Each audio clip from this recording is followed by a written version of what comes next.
All right, guys, so part number, what is it, 923 of the Dirty Dodge series. Today I'm going to do the tie rod ends, or that's what I'm going to attempt to do. So here they are. Okay, these are the best tie rods on the planet that you can get for $49.99. Okay, GES parts, eBay's finest. So anyway, looks like they got really decent boots on them. They come with these grease zerks, and each one comes with a cotter pin, so they are greasable, which is really cool. And they come with a new adjusting sleeve. I'm not 100% sure about these nuts and bolts. I may reuse my factory hardware on there. I did already climb up underneath the truck. I got it jacked up, got the wheel off, got my tools out there. The nuts on the factory tie rods, to take those off, are 21 millimeter.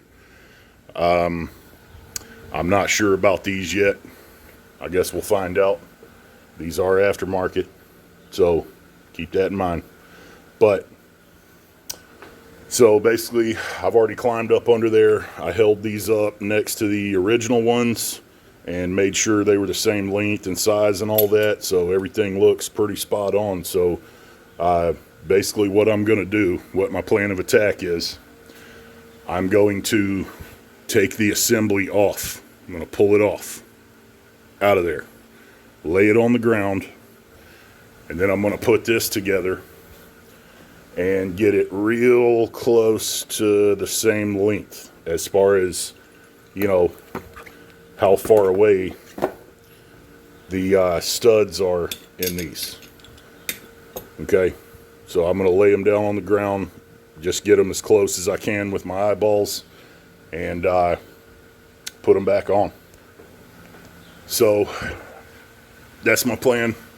I want to preface this by saying there is no way that you're going to replace tie rod ends, ball joints, all this other stuff on the front end of a truck or a car, and when you're done, the alignment will be perfect. It ain't going to happen. It might be close, but it ain't going to be perfect. You will need to get an alignment done. If you saw my previous video, I did do the upper and lower control arms. That was a freaking bear to do it on the ground, but I got it done. And they came with all new bushings, ball joints, everything. I also did the stabilizer pins, the front brake rotors, brake pads, and probably shocks. Did those. Probably something else I'm forgetting about, but I've been waiting to put these on because I didn't have time to do it before. I've got a day off where it's only like 140 degrees out here, and sun's blazing, super humid. I'm sweating like a freaking river. But anyway, I'm going to get this knocked out today. Hopefully they work and they fit good, but we're going to find out. Stay tuned.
Okay.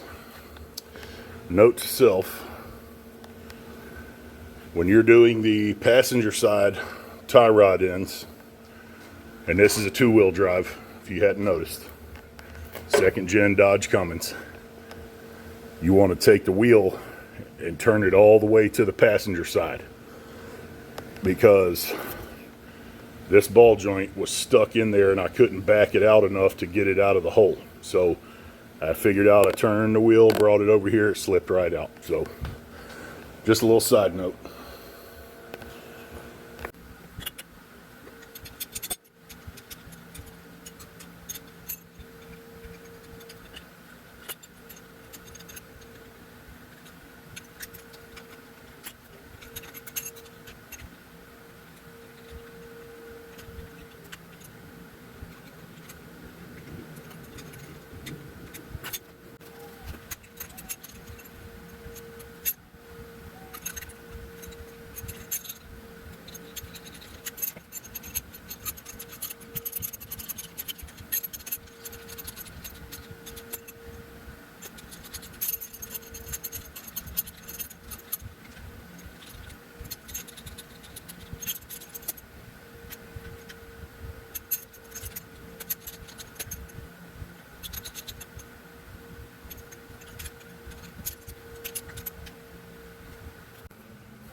All right, y'all.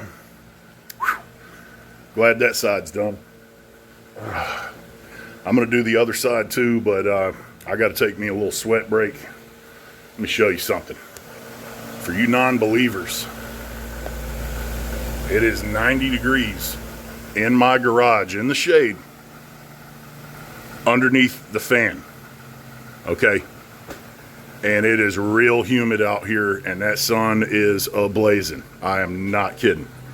So, what's this guy doing? Hi. So anyway, got that side knocked out. I want to show you all this.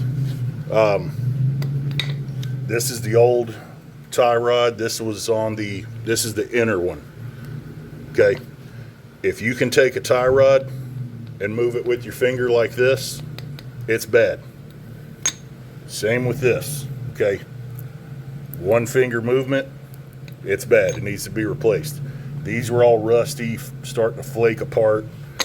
You know, it was time. So, one thing I did want to show you all that I used that helped me out a lot. This is a tie rod or ball joint separator, or some people call it a pickle fork. Harbor Freight's finest. I've already kind of spread those out a little bit on some heavier stuff, but worked really well. It kind of saved my butt this time, and I put a little You can get these little propane torches at hardware stores, Walmart, places like that. Or you can use MAP gas, M-A-P. Don't really know what the difference is, don't care.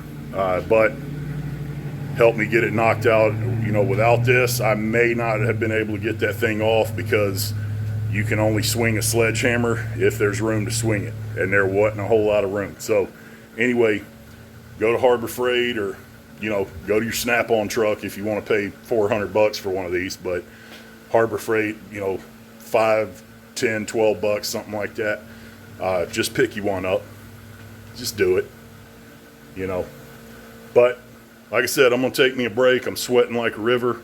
I appreciate y'all watching. It really helps my channel out. And if you'd be so kind, go ahead and click like and subscribe. And if I can leave y'all with one thing, actually several things. Don't drive like a jerk. Get your pet spayed and neutered. And have some confidence in yourself, man. This is the very first time I've ever replaced tie rod ends on any vehicle, okay? I've done them on like little four-wheelers, stuff like that. I've never done it on a car or truck. If I can do it, you can do it too.